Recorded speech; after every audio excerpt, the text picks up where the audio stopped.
In world news, home at last, Wall Street Journal reporter Evan Gershkovich, American businessman Paul Whelan, and others wrongfully convicted in Russia released in the United States' largest prisoner swap with Russia since the Cold War. The Biden administration says the historic multinational prisoner swap involving 7 different countries was years in the making and relied heavily on international diplomacy.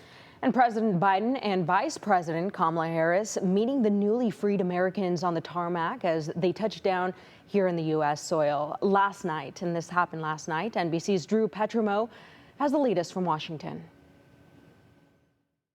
3 American citizens back on U.S. soil. Paul Whelan, a Marine veteran, held since 2018. Evan Gershkovich, a Wall Street Journal reporter, detained last year. And Alsu Kurmasheva, a Russian-U.S. dual citizen who was visiting her mother in May of last year when she was taken into custody.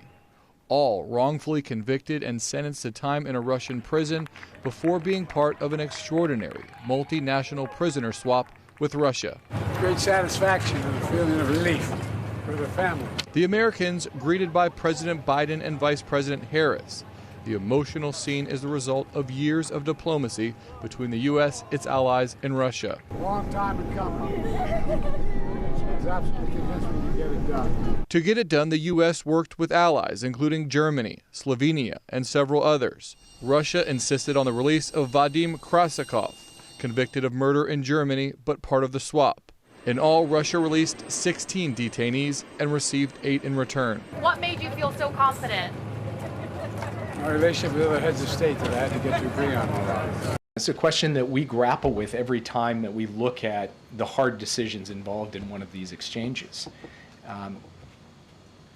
It is difficult to send back a convicted criminal to secure the release of an innocent American.